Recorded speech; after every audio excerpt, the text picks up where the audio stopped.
Welcome back to the Power of Perspective, the talk show with Sean and BJ Tench. Yes, happy holidays to everybody. We are so excited to be back. If you don't celebrate the holidays, we still send you positive, authentic, healthy, and happy vibes. How you been, man? We've been away for a minute again, like we sometimes do. Like, what's been going on with you? Hey, man, I've been well, Sean. You know, been dealing with some different obstacles. I was in a car accident Columbus Day on the calendar, October 8th.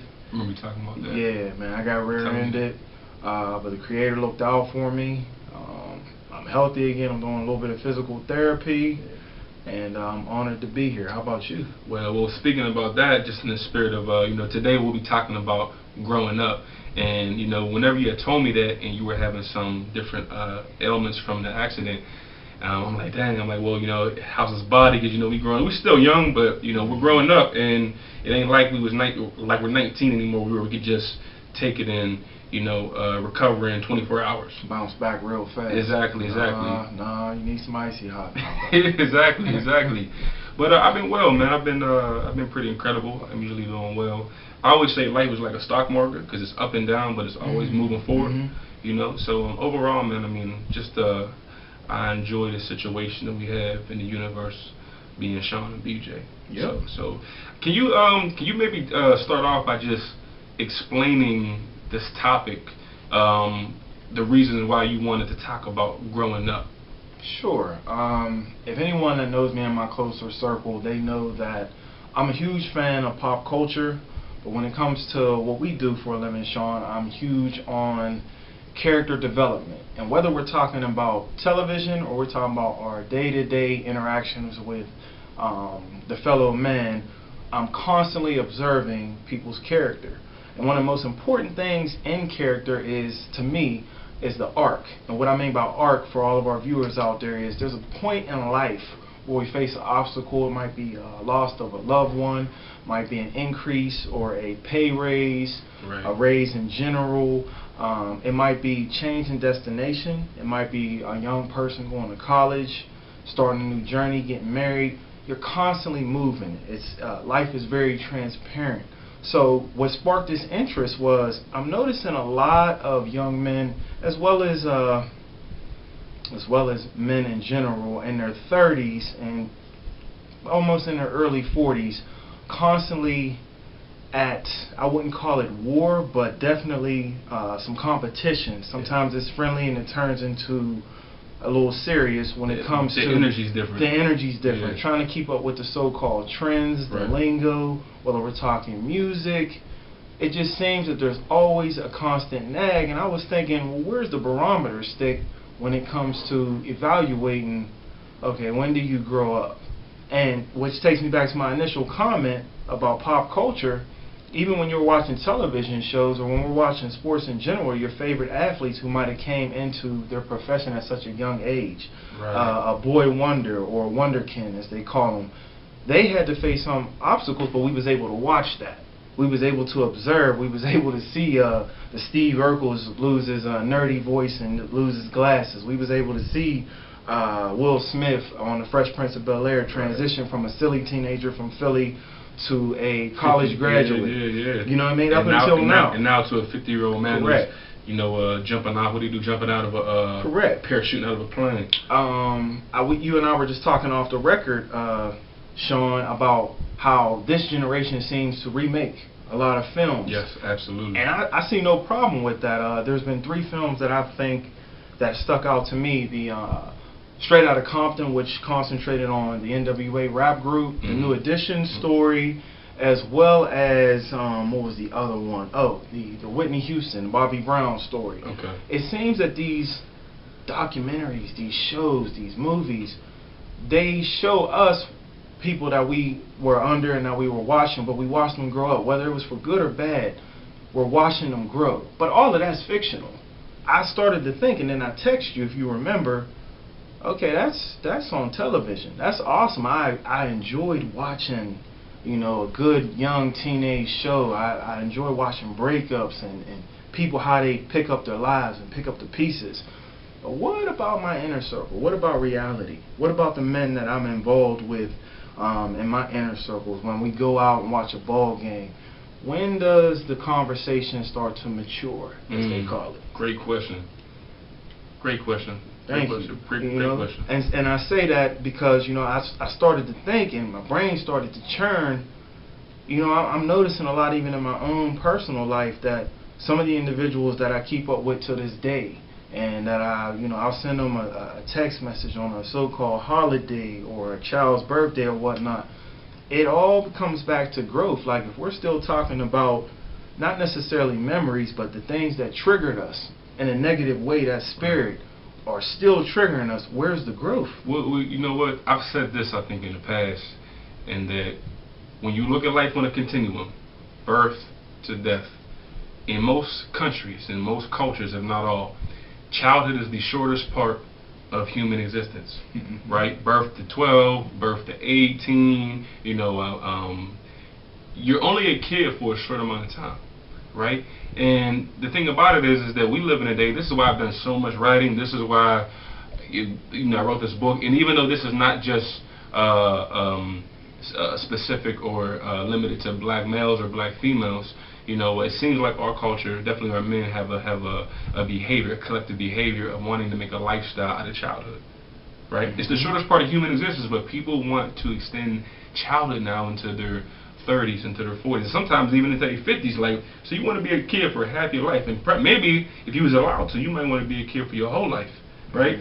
And when you talk about some of the memories from childhood, the book, The Art of Seduction by Robert Greene, I believe that book is by Robert Greene, he talks about how people long to regress back into childhood because you grow up as a kid and all you want to do is you want to have adult freedoms, you want to have adult privileges, and then you grow up and it's like, man, being an adult really is not as glamorous as I thought it was. All these responsibilities really are stressful, right? And so then you want to regress and you want to go back into your childhood to the point where he says that people ignore a lot of the problems and trauma that they had as a kid.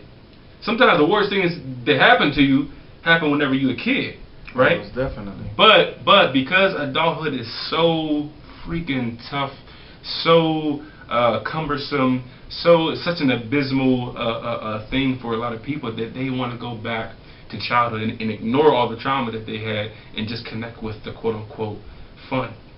And we've seen it in, another point, is that when somebody asked me on social media, actually, my spiritual brother Justin, he said, should we be teaching kids not to grow up too fast? And I think yes, because we've seen history show us that when you don't have a full, complete childhood, that will resurface. Childhood will resurface in adulthood. Look at Michael Jackson.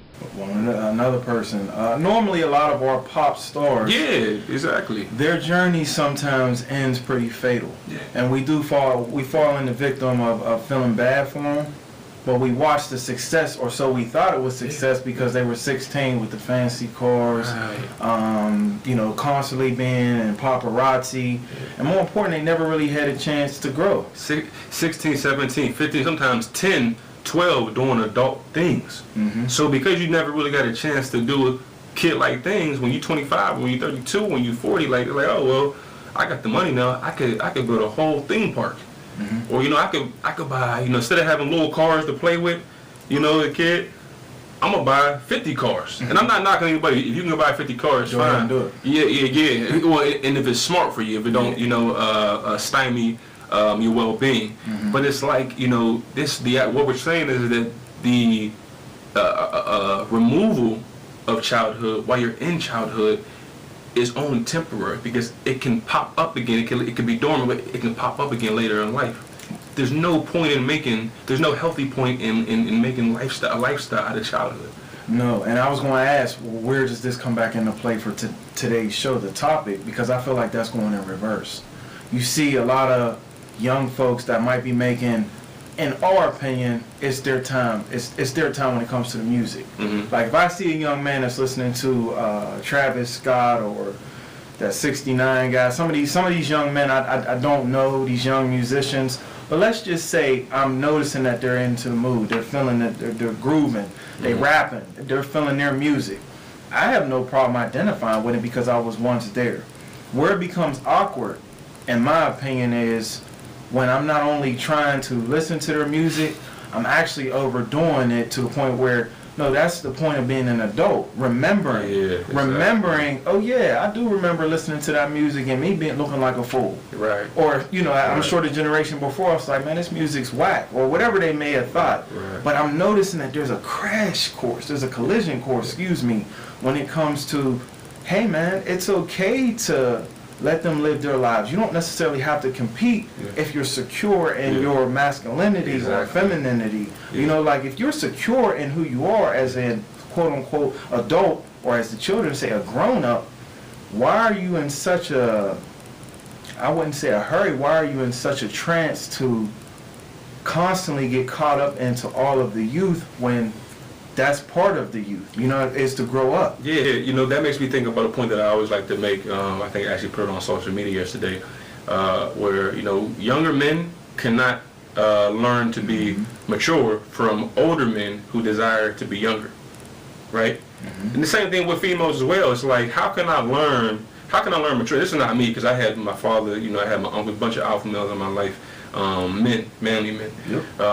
But when you have a collective behavior, group, mob mentality, where we're going to be older men, but we're going to embrace young mentalities. It's like, well, that means that we're going to get stuck developmentally.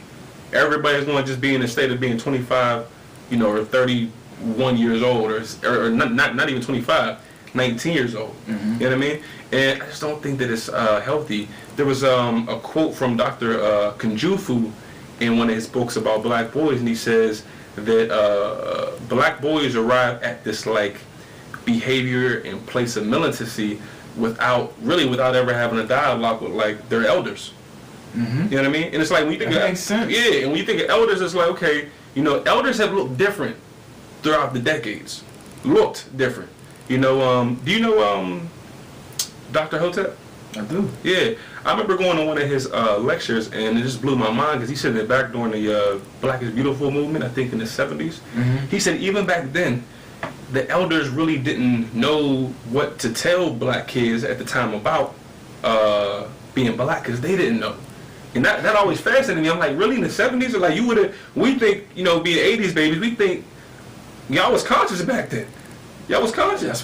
That's the story that was told to us. At least, yeah, exactly. That's what it makes. You think, well, an elder in the 70s, they probably knew so much. He said, no, like they really didn't know what it meant to be black, and we've had like a lack of quote unquote healthy consciousness throughout the course of certain decades. So like, how can people like everybody don't have a story with BJ or Sean who have these healthy male role models in their life? What do they do whenever they're trying to learn how to grow up? I'm going to take us into our first break with this question. What do our elders look like today?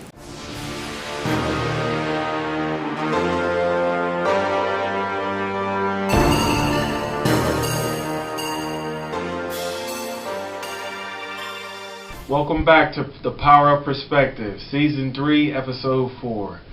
I left asking the audience, Sean, what does our elders look like today? The reason why I asked that question is for our viewers to think about was because I wanted to know, do they notice a similarity between the so-called elders and the so-called youth? Does it seem like they're looking in the mirror? Does it seem like there's a friendly competition that's starting to turn a little bit serious? Is there a buffer that can get in the middle of the youth and the so-called elder to make things a little bit more right? I want to know what you think. Like, what is the issue when it comes to our elders? Like, you left us by saying that every generation known to mankind always had that question, like, your elders start to look different. What does our elders look like today, man? I want to clarify. I think that because you can interpret that in many ways. I think that what I meant to say is that elders have looked different from decade to decade.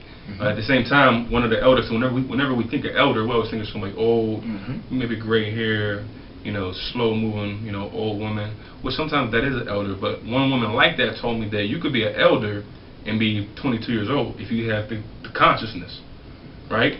But in terms of the traditional elder, right, maybe the older person, gray hair, just more mature. That's a traditional elder, I would say. But today,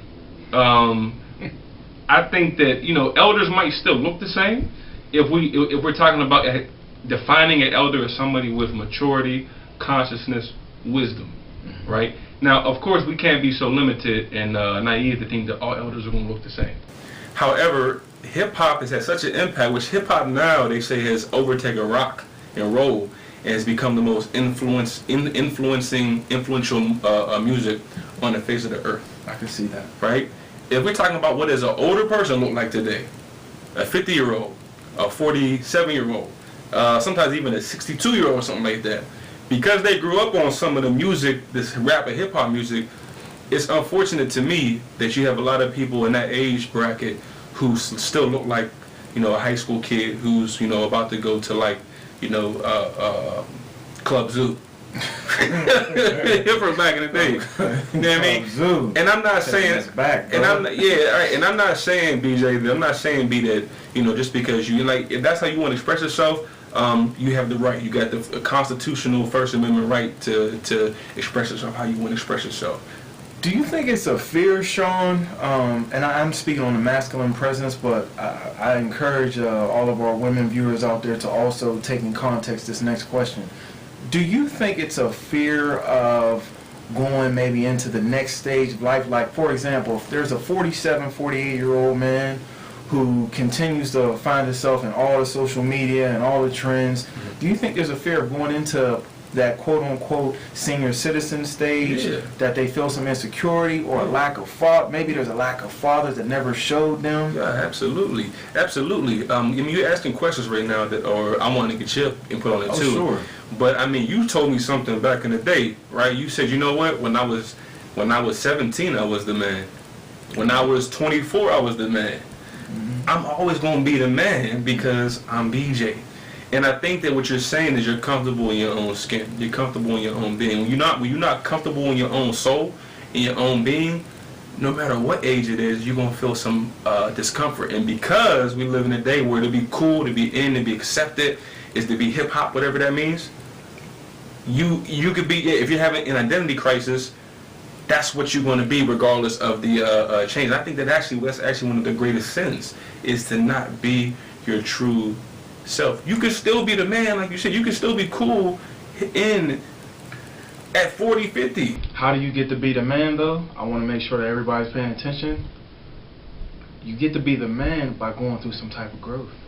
Exactly. You have to go through something. Exactly. I mean, like, maybe that's one of the huge issues of not living out your dream or not being true to oneself, is because maybe you never faced the obstacle.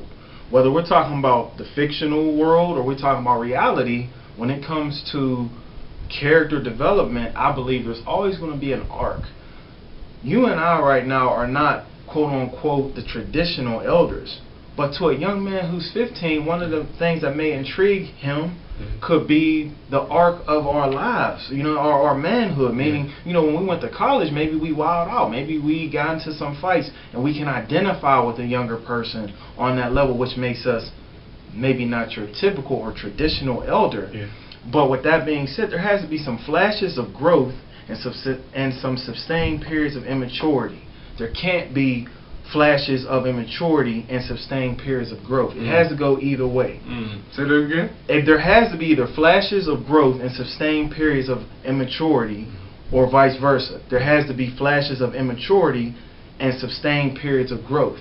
The first one sounds like it's unhealthy. Exactly, bro. Like, if you have someone who's not necessarily showing that they're maturing, they're constantly getting into, they're unstable.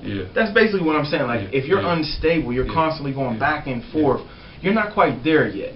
You might show us a sign here and there of being immature, but, you know, or excuse me, you may show a sign here and there that there's some potential. There's potential, there's some growth. It can happen, but it just seems like you're not getting it. There should be, in reverse, there should be more times of, you know what, I just had a bad day today. Exactly. I just got ticked off today. I was in a bad space right I was in a bad space today. Or, you know, I like that song, you know, even though it's kind of, you know, some bubblegum rap, or they may say something inappropriate. I like that, man. It takes me back to my day. But not every day I'm not trying to live out, you know, I'm not trying to, as one of our shows, I'm just not giving an F every day. No, I have to give an F. Right. I do have to give an F. I do have children and, you know, a family to take care of. Dude, I went out, because I actually do think that I'm an elder to some people. I'm not afraid to tell certain people who are older than me that I'm not the little brother in the situation. I'm big brother in this situation, and because you haven't grown up, and I feel like that should, you know, that's just my opinion. Like the woman said, like you could be 22 years old and be an elder, so to speak. But I'm out there the other night, you know, just having throwing back a couple drinks with my boy at the bar, and I come out and like I see this man, like he had gray hair, and I know that some younger people have gray hair, but this man had to be at least 53, 54 years old. He had on, it was like he was 53 years old in 2018, dressed like it was 2005. Like he had the wave cap on, I mean he had the do-rag on, he had the fitted cap on, not even a snap. If you try to be in today, you know what I'm saying, like they ain't wearing fitteds on, they wearing snapbacks. Was he just released from penitentiary, because you know some of our brothers come home from lockdown. Yeah, you know what I'm talking about. You know, some of our brothers get out. Yeah, you know that might be the first year. You know? I don't know, man. I mean, I don't. But even if it is, I mean, come on, man. Like that is a reasonable thing to think. But at the same time, you know, some people go away to prison, and like the guy named Waller 267, he said like that was his educational time where, exactly. You know what I'm saying? Like, you know, he called it like he's like, you at Penn State, I'm in the state penitentiary, but that was his Penn State. So I mean, if you a thinking, conscious being trying to grow, I don't, you know what I'm saying? Like I would like to believe that coming out, you would at least make a conscious effort to see what's going on today. You know what I mean? To the point, like, so to get back to your point, not only do people need to grow up, have I grown up chronologically, my taste has grown up. You know what I'm saying? Of course. Like, you know, I love women, I'm a married man, but I'm heterosexual, and it's not natural to only have eyes for one person, I believe. You know what I'm saying? Like I enjoy appreciating God's creation of females. However, even if my wife was not with me, if she left me tomorrow, like my taste has grown up. I don't want a 22-year-old girl no more. You know what I'm saying? No matter how bad she may be, like I don't want that. I don't want a Impala SS no more with 12-inch subwoofers in the car. My taste has grown up with me.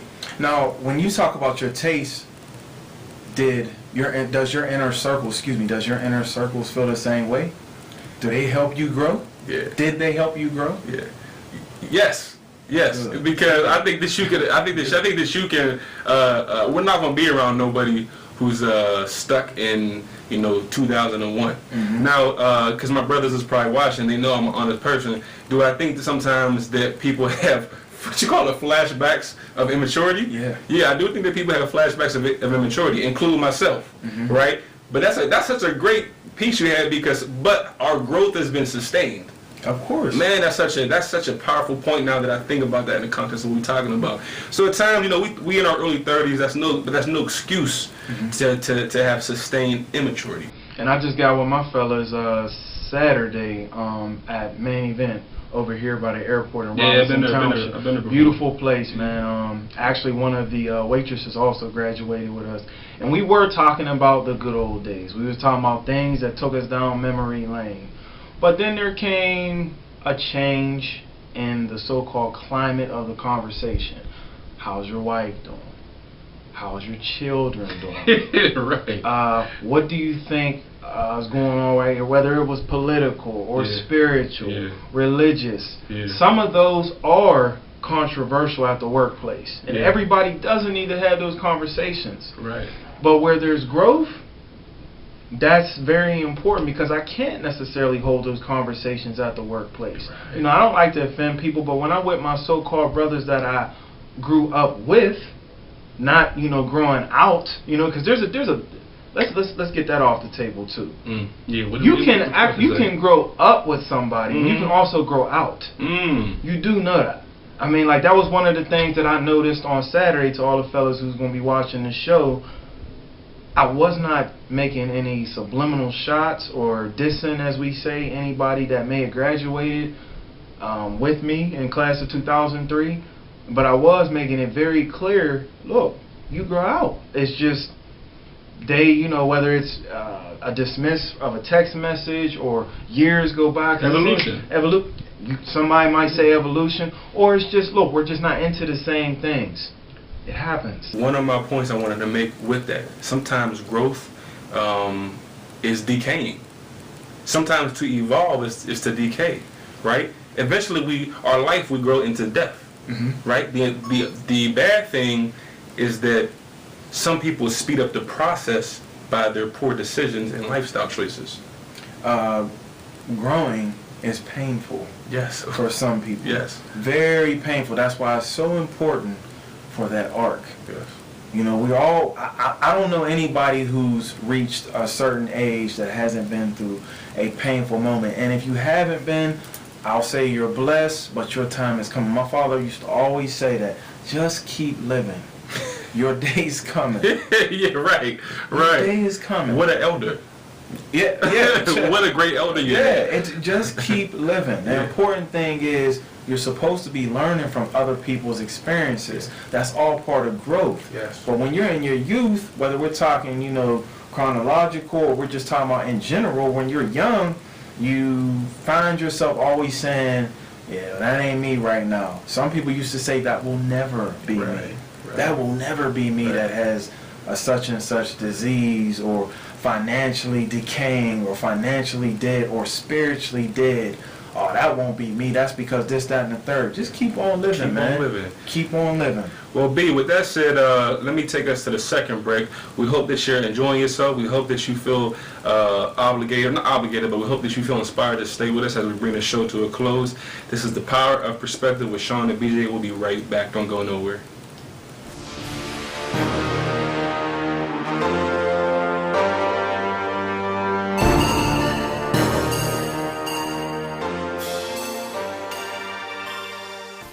Welcome back to The Power of Perspective, the talk show with Sean and my main man BJ. We are so appreciative that you all stayed with us, and we're appreciative for everybody who has always been with us, just for you sharing your time with us. We're talking about the state of growing up. Prayerfully that everybody out there is in the spirit of growing up, and if you ain't growing up, you know, may this be something that helps incite and spawns you wanting to grow up. BJ, wanted to ask you maybe to linger on, if you will, in a different way when it comes to growing up. Because once you, like you said, childhood is the shortest part of human existence. So once you hit 21, technically you are grown up, right? But there's different levels of being a grown up. 20, 30, 40, 50, 60, 70, 80, and on. Do you think that there's ever clashes of interest or classes when it comes to the different levels of growing up? 20-year-olds and 30-year-olds, 40-year-olds and 30-year-olds, 50-year-olds, and I mean, can you speak about what that looks like? That's interesting, because when we were taking a commercial break, I had posed a question. Have you been noticing lately that individuals that's at the cusp of maybe being 50, and this is not a knock on anybody that's in their mid-40s or early 50s, just something that I'm noticing on my personal journey. It seems almost like a big fashion show, a big daycare, a extended period of junior high behavior, and I don't know if it's because of social media, I don't know if it's because there's a lack of parenting.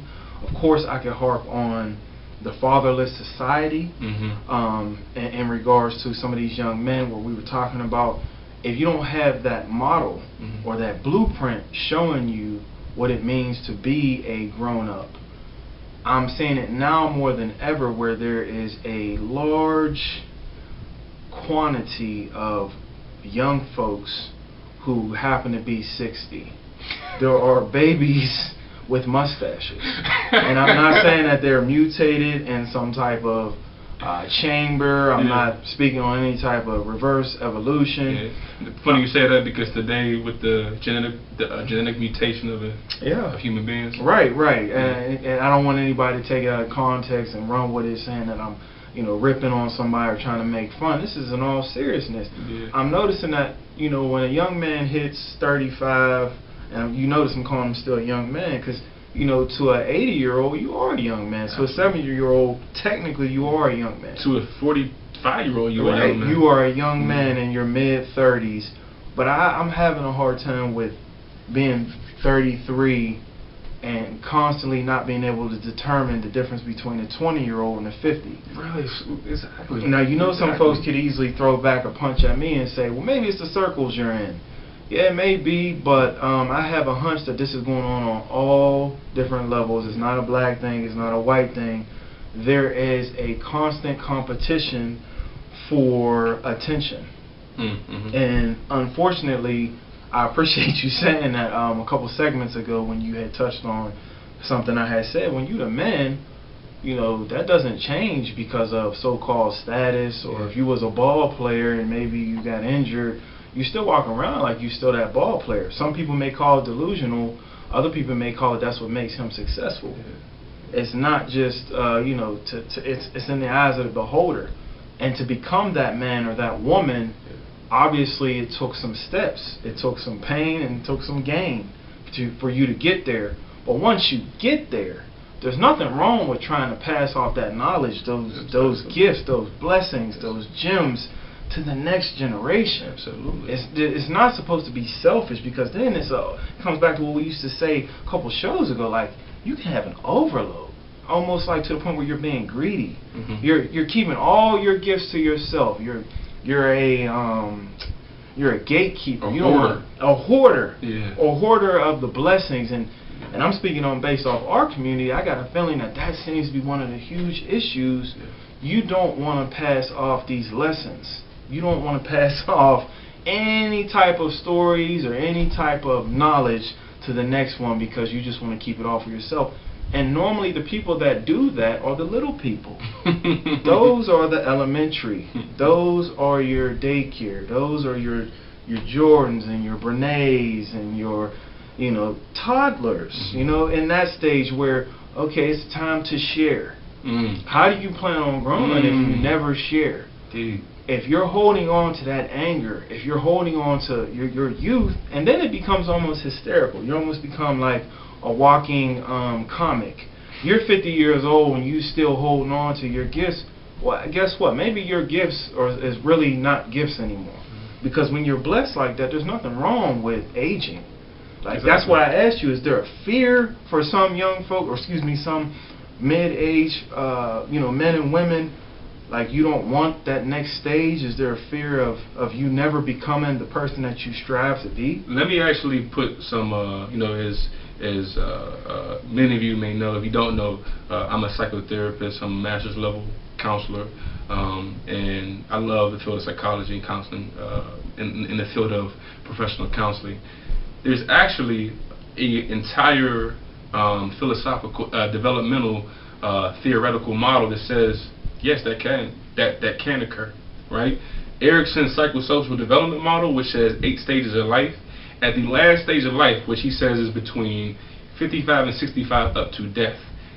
Every stage you have to go through something, like you talked about, some type of trials and tribulations, the arc. And if you don't get through that, particular existential dilemma, you get stuck on that stage, right? And interestingly, at the last stage of life, if you haven't transitioned through life healthy, guess what he says happens? He says you become bitter. Instead of being happy, wanting to give back information, what you're talking about, instead of wanting to give back to posterity, you actually become very bitter, and you start to have these kind of like these negative philosophies and these negative viewpoints about life because you haven't transitioned. That's an actual, what you're saying, what you're wondering is an actual developmental. It's only a theory, but it makes sense. So then this is true then? Well, we can't. It's a theory. It's a theory, huh? Yeah, it's a theory. So it's not a fact, but a lot of people do accept it as the truth in some ways. And that's on all. That's in all occupations. Whether we're talking sports, we're talking cooks, line cooks. I got a young brother that I work with right now, man. He's 18. He's a cook, and he faces obstacles now that he faced in junior high. And I keep on saying the same things that my parents used to tell me. Look, man, some things don't change. It's sad, and that's sad that he's telling me almost like he's finding out, man, this is the same crap that was going on in middle school. Right. People talking on me, people jealous of me, right. and no one's trying to help me get through my situation or work on the trade. Yeah. Because they're ticked off, they're jealous, yeah. And I'm just saying that on all levels, man. I want to know, where do we go from here? Well, maybe if you would bless us with another opportunity to do a part 2 of this, like you most definitely, we could talk about that in part 2. Is it possible, like that, you can give just like some winding down thoughts, wrap up thoughts in regards to, like, you know, maybe you can actually answer, give some responses to that question, where do we go? And then we can go into that next time. We have to have a game plan, man. And there has to be some type of blueprint, and we'll talk more about that on part 2. But I do want to leave our viewers with that saying again, because as we said in between segments, it could take somebody a little bit, you know, to marinate on what I said. Flashes of immaturity and sustained periods of growth. It cannot be flashes of growth and sustained periods of immaturity. Right. There's nothing wrong with having flashes of being silly, yeah. or when you used to knock people out for talking ratchet. Yeah. But there has to be more sustained periods yes. of growth, yes. so that you and your loved ones around you can also grow. Right. So, BJ, what I would like to add to that, just winding down, is that, you know, when you look at the medieval times, and even like in the 1800s, especially in America, when people were coming over here from other countries, at 12, 13 years old, our kids was already having adult-like responsibilities, mm-hmm. bringing in money, right? Yep. Kids today couldn't even imagine that. But when the school system came, people started to romanticize childhood, because childhood became extended. And I believe that we're suffering from the fact that people in the 1800s wanted to romanticize childhood.